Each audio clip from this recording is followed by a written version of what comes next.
Reverend Rachel asked if I would read this piece of chewy theology from The Guiding Principles for a Free Faith by James Luther Adams. Now, anything that exists effectively in history must have form, and the creation of form requires power. It requires not only the power of thought, but also the power of organization and the organization of power. Thus, we are led to the fourth element of liberalism. We deny the immaculate conception of virtue and affirm the necessity of social incarnation. There is no such thing as goodness as such, except in a limited sense. There is no such thing as a good person as such. There is the good spouse, the good worker, the good employer, the good congregation member, the good citizen. The decisive forms of goodness in society are institutional forms. No one can properly put faith in a merely individual virtue, even though that is a prerequisite for societal virtues. The faith of the liberal must express itself in societal forms, in the forms of education, in economic and social organization, in political organization. Without these, freedom and justice in community are impossible.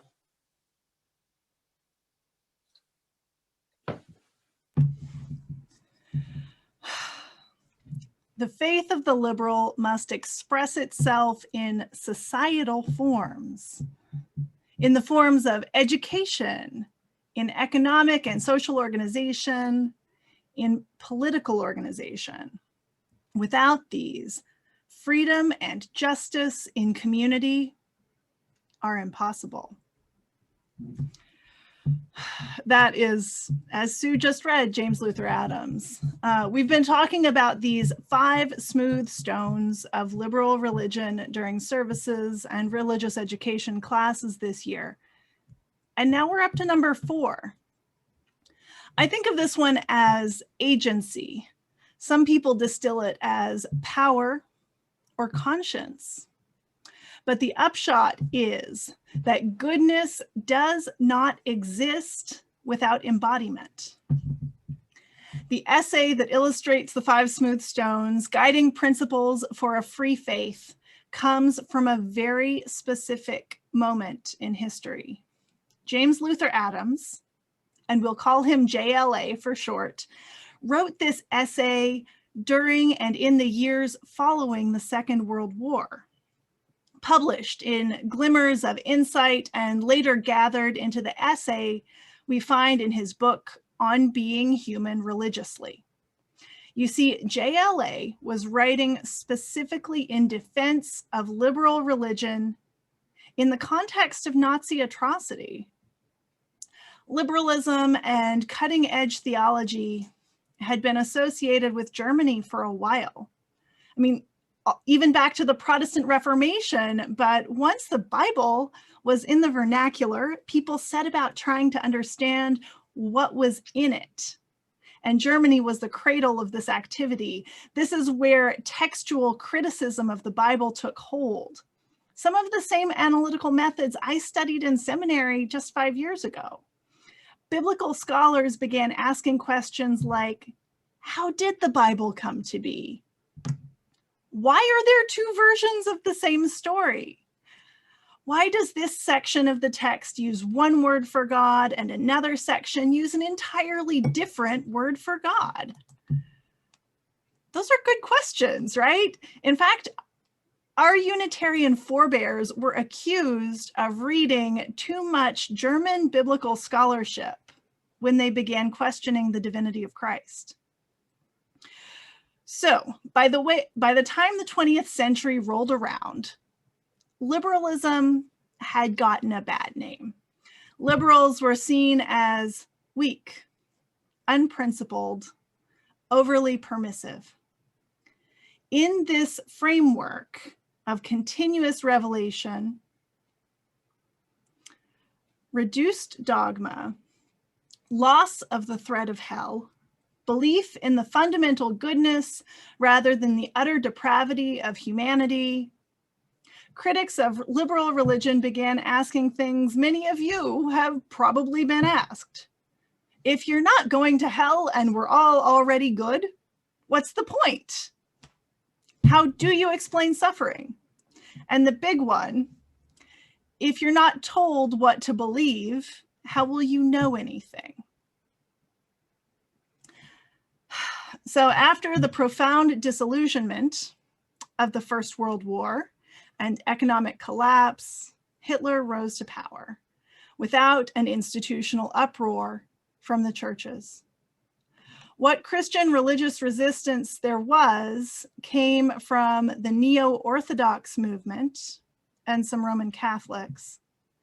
Different theologies, to be sure, but both known for rigid doctrine. Solid doctrine you can hang a hat on. Doctrine that doesn't change. This is the environment in which JLA writes his defense of liberalism.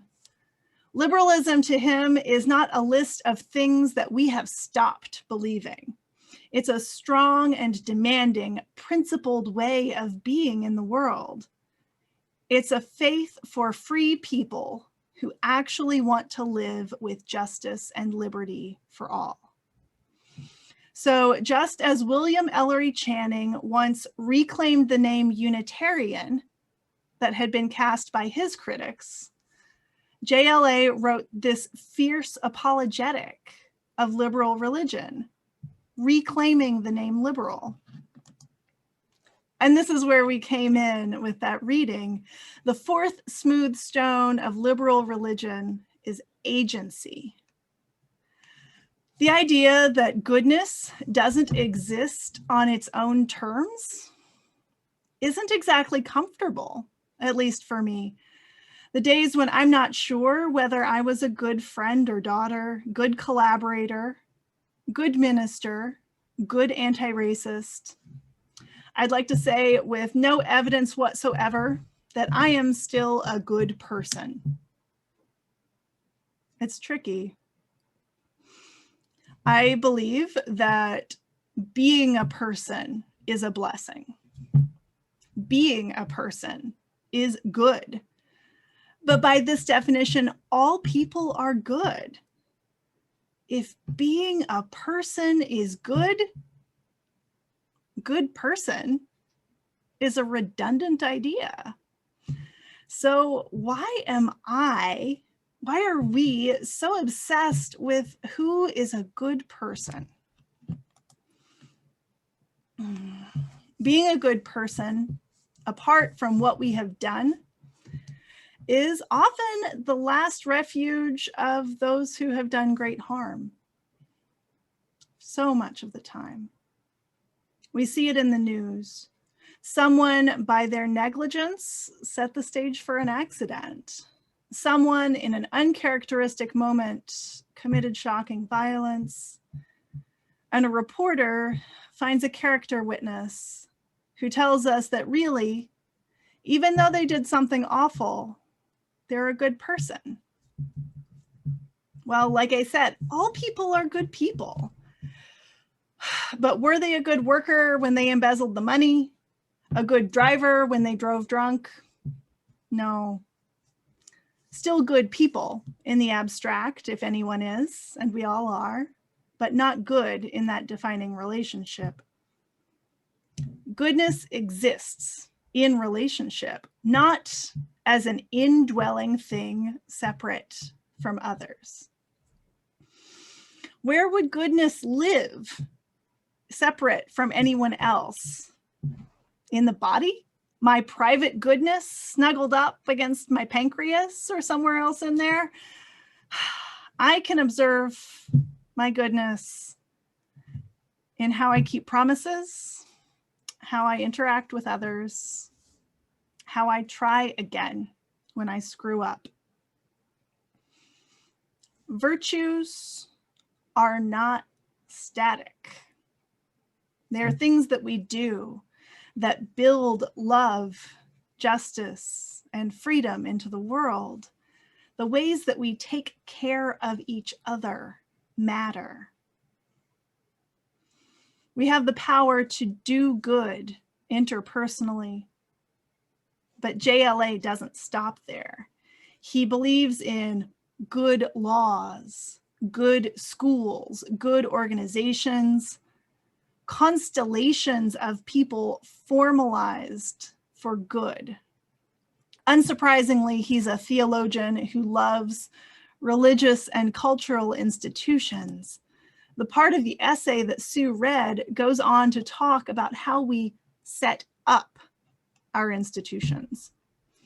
Goodness is not specific to the idea of a religious institution, and one of the requirements of a good institution is that the people who belong participate in setting the direction of the organization.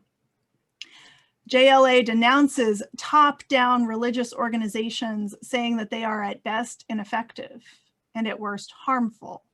If the organization doesn't equip its people to shape history, including its own institutional form, it is habituating them to suffer in history. I love this. I love when something is true all the way down and all the way up. Individual power, organizational power, political power. In this strange year, I can see that happening in our congregation.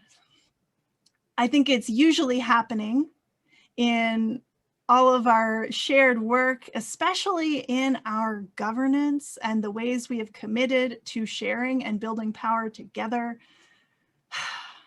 But I believe that more of the congregation is visible to me than to many of you, especially when we can't all gather in one beloved room. But I promise it is still happening. As we speak, as Rebecca said, our elementary age religious education class is going on, talking about how we respond to things, including bird poop probably, and how the December holidays will go this year. Not at this exact second, but it's in the works. We have a new women's spiritual practice group launching. We're cooking up ways to expand small group ministry. The Beloved Conversations cohort is opening doors to explore our experience of race. UUSA The Vote wrote postcards to encourage voters to participate in this year's elections, moving beyond our own institution and into the world political sphere. And all of those things are exciting, but fairly self-contained. The organization of power, however, we're talking about some interesting possibilities. Several committees are using this year to imagine new and more collaborative ways of doing their work. The Leadership Development Committee, or ministry, is exploring how we might foster the leadership potential of our ministers. That was the wrong word. The leadership potential of our members, meaning all of you, not just those who feel like ministers. Let's start that sentence again. The Leadership Development Committee is exploring how we might foster the leadership potential of our members, including a more open and visible nominations process, and possibly even a structural reorganization that would shape and hold everything we do together. Stay posted, friends. Similarly, some members of our congregation have been discussing the 8th principle. Yes, you heard that right, the 8th principle.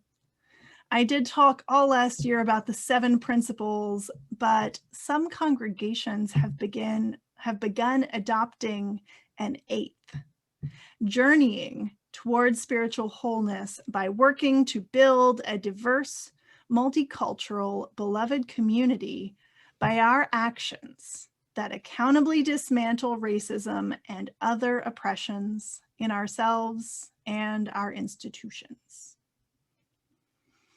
I'm going to say that again. Journeying towards spiritual wholeness by working to build a diverse, multicultural, beloved community by our actions that accountably dismantle racism and other oppressions in ourselves and our institutions. It's that all the way up and all the way down thing, committing to the fruits of goodness in all of our relationships, including with ourselves. What might this work mean for our congregation? Stay tuned. You'll be invited into conversation about this at some point in 2021, date to be determined. I know that we would love to drink coffee together and sing together and have important conversations face to face. Shake hands. Someday we will again. But for now, what we can do, what is in our power as we don't gather to take care of each other and our community, is to imagine forward. We are hard at work imagining a congregation that moves more into alignment with our hopes. It will take our powers of perception, self-reflection, and generosity of spirit to do this work well. It will take the talents of writers and dreamers and sociologists, teachers and parents and artists, speakers, observers, process wonks, caregivers, and literally all of us, using whatever gifts we bring in relationship with each other. We'll imagine forward because this year has changed how we can be together, but also how we dream of being together. So many times this year, I have thought of this verse from Audre Lorde. History is not kind to us. We restitch it with living past memory, forward into desire, into the panic articulation of want without having or even the promise of getting. And I dream of our coming together encircled, driven not only by love, but by a lust for a working tomorrow. The flights of this journey, mapless, uncertain, and necessary as water. May it be so, beloveds.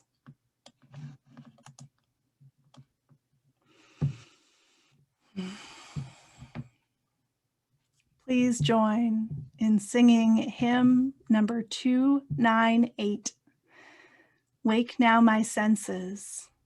We'll sing verses 1, 3, and